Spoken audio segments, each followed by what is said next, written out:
Hello everyone, I am AB Coco. Welcome to this segment. I have here with me Nelson Mandela Jr. Hi Nelson. Hi.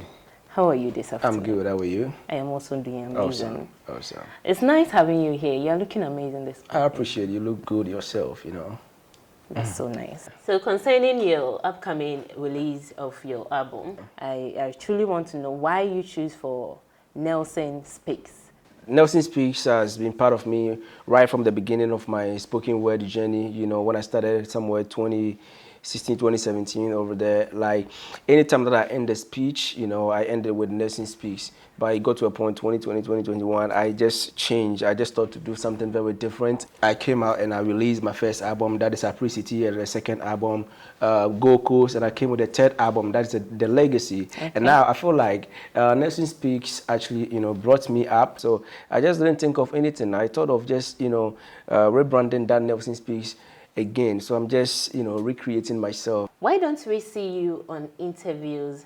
We don't see you going for shows and all of that. Why? Well, I'm not really doing well, but I think I'm just trying. I'm trying my best as possible as I can. And now with the interview aspect, it's not like I don't get the slot. I get a lot of slot, but I don't feel like I should just go to interview. What do I go to interview for? Because when you go to the interview, it's just same questions every day, you know. And then these are the things that I've actually piled up in my spoken word and my motivation. So if you really want to know more about me, I think you should just go and listen to my poems and my motivations, because I say basically everything about me, like literally everything about me. So if you listen to my spoken word, it's more or less like you are having an interview of me. I think you have your reason for that. Right. But for me, I feel like it will be good if you do go for interview. For me, that's what I'm thinking. Yeah. And it also sells, it can also sells you out. I think so. Like I said before, maybe you go to an interview, they'll ask you questions very different from what you are doing. And I just don't want that kind of energy. So I feel like people should just channel the energy and go and listen to what we have out there, because I'm speaking everything within me. Things that I speak are things that I've been through. They are not fictions. You know, all my poems and motivations are not fictions. They are things that I've really experienced in personal life. So whatever I say out there are things that I have had a big taste of, so going to listen to them is more or less like you are having an interview of me. That's so great. Yeah. I really want to know, how many albums do you have now? Yo, like I said, I have 3 now, so this is my 4th album I'm about to release right now. I have 3. First one, Apricity, second one, Gold Coast, and then the third one was the Legacy. And now I have Nelson Speaks about to release to people out there. Yeah. Looking at the entertainment field, I really want to know, how has it been helpful to you? Well, I always say this, I'm not really an industry person, because the industry feel like you should always say what is negative so you can actually have a trend, you know. For me, the industry really hates me for speaking the facts. But I'm not speaking to them, I'm speaking to my followers and then my listeners, people that really loves me. So I'm not really paying that much attention to the industry. I'm doing the best I can and I'm leaving the rest to God.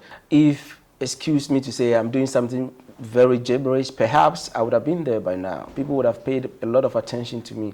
And then we're in an industry where people really pay much attention to negativity than if you are doing something really positive. And they always condemn we, the youth. They say we are not trying. We're trying our best, but it's just that if you do what is right, they don't really pay much attention to you. And I just don't want to fake anything to get up there. I really want to stay original. And then the few people that really understand me will get to know the best. So that is it. It's not like the industry is really helpful like that. We are just trying our possible best just to revive it. With the poetry industry, I think it's a bit slow with myself, Nakiat, Gombila the poet, and Jeffrey Note, you know, and Jim Appiah, Logan Speaks. You know, we all trying to, and KDB the poet, we all trying to revive the poetry industry. So that's what we are doing basically. The industry is not really paying much attention to it, but we are not looking at that aspect. We are just looking at how we can actually, you know, give the message to people, to touch them, you know, heartily. Yeah. Looking at your album, Right. as good as you are you thinking of doing any collaboration international? Well, you know, if you want to start something, you start from your home, right? Exactly. And that is exactly what I'm doing right now. I just want to cement here my community, my country, before I can actually expand my tentacles. Though I talked to a couple of spoken word artists, the poets and motivational speakers in the likes of William Kenholics, one of the greatest speakers in America. Okay. But we are not even looking at that aspect of always having collaboration, because what we give, what we deliver is more or less similar to what they give, So having a collaboration is a good thing, but then again, it's not really a priority, like we have to do it at all costs, But if it comes, it's okay. But we have plans for it. But now we want to cement what we have here. We want to cement our community and let them believe and understand that we are capable of, we can do it before we can actually expand our territory, go out there. Right. There is a debate everywhere, talking everywhere about this Galamsey Wahala. I have not seen you talked about it.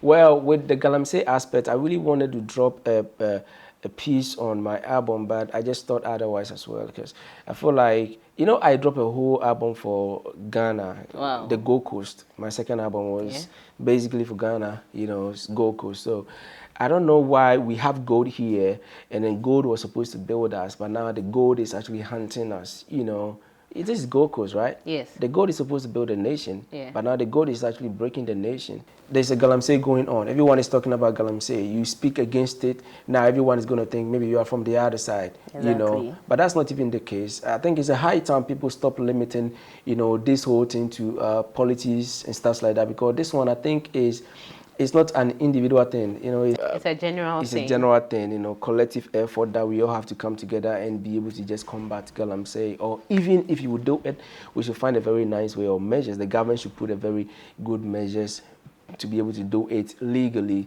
yes. Because now when you look at our rivers, our lake, River Pra is looking like... Then again, I want to know, can you give me just a freestyle of some of the things on your album? Okay, all right, that reminds me. I think I have one piece, Black Lives Matters.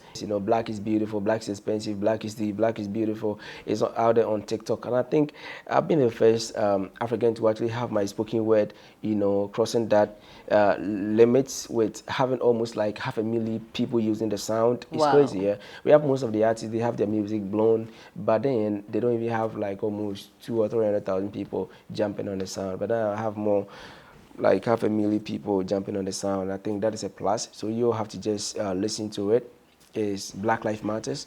I did it for my black people. When George Floyd was actually tame on the ground, I did that piece, and it really touches so deep. And I did one, if you know where I came from, you never pray for me to fail. That one too is very, very powerful, and they should also listen to that. But now, I'll just drop one right now that I have on my current album.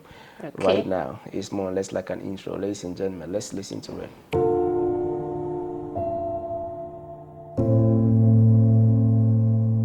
Reasons why I can't give up. I am a change in my community. I'm a superhero. I am doing this for mom. Siblings dependent on me. Those around me must eat. I must survive regardless. Who am I? I'm a king. I'm a fighter. I'm a winner. Winners never quit and quitters never win. I must win. It's a must. I have to. I'm a conqueror. I can never let myself down. I have been through hell and back, and I'm still here with you. But in all this, I never let my followers and my listeners down. That's the reason I am bringing you a fourth album, very dear to my heart, titled Nelson Speaks. Now listen to it.